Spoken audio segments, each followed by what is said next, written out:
1 Crônicas, capítulo de número 4, verso de número 9 e 10. Aqui conta uma história extraordinária de um homem chamado Jabes.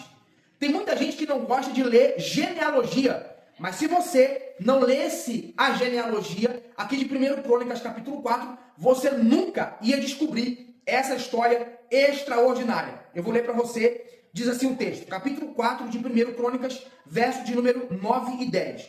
E foi Jabes mais ilustre do que os seus irmãos, e a sua mãe deu-lhe o nome de Jabes, dizendo, porquanto com dores o dei à luz. Olha isso.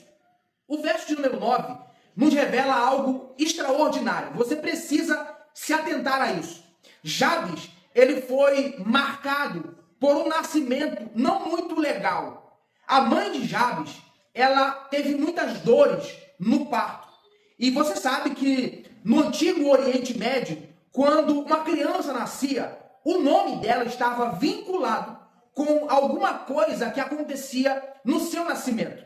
Ou também, o nome de toda criança era dado através de uma revelação ou através de um propósito que o pai já profetizava que o filho exerceria. Por exemplo, Jesus, o anjo disse para Maria colocar o nome do menino de Jesus, porquanto ele seria o salvador da humanidade. Jesus significa salvação. Um outro exemplo na Bíblia é Raquel. Quando ela estava dando à luz, ela sabia que ia morrer e por consequência daquele parto que ia lhe causar a morte, ela colocou o nome do menino de Benoni, filho da minha dor. O pai, vendo a situação, disse, não, ele não carregará esse nome para o resto da vida. O nome dele será Benjamim, filho da minha mão direita. Então os nomes têm uma importância muito grande.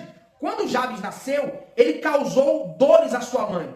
Então o nascimento de Jabes foi marcado por dor. E a sua mãe deu-lhe o nome de Jabes, que no hebraico é Yabetz, que significa aquele que causa dores. Ou seja, se ele aceitasse isso, ele ia viver a vida inteira com esse jugo sobre ele. Aquele que causa dores. Quem é você? Meu nome é Jabes, aquele que causa dores. Mas olha o que o texto vai dizer. Jabes foi mais ilustre do que os seus irmãos. Por que ele foi mais ilustre? Olha o que a Bíblia vai dizer no verso de número 10.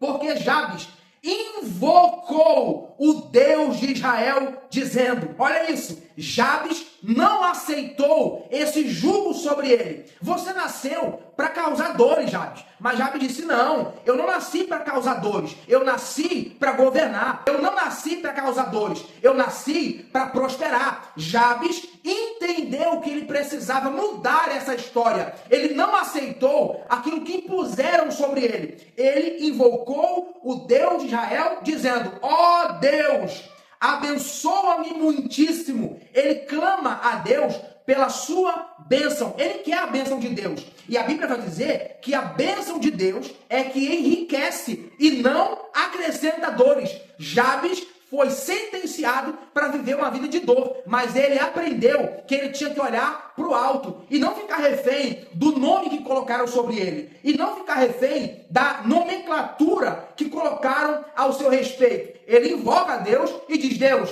me abençoe, porque tu és o Deus da bênção. Um outro detalhe muito importante é isso aqui, ó. Ele faz o segundo pedido. O primeiro é, me abençoes. O segundo, amplies as minhas terras. Jabes queria ter posse. Jabes queria ter terras. Jabes queria ser bem-sucedido. Um outro pedido que ele faz é, e a tua mão esteja comigo. Sabe o que significa isso? Quando Jabes, ele pede a mão de Deus sobre ele, ele estava entendendo uma coisa. A mão de Deus significa, número 1, proteção. A mão de Deus significa, número 2, direcionamento, direção. Se Jabes estivesse com a mão de Deus sobre ele, Jabes estaria na direção de Deus. Foi isso que Jacó fez. Lá no deserto ele orou e dizendo, Deus, se a tua mão for comigo. Ou seja, Jacó no deserto estava pedindo a direção de Deus. E o último pedido de Jabes foi esse.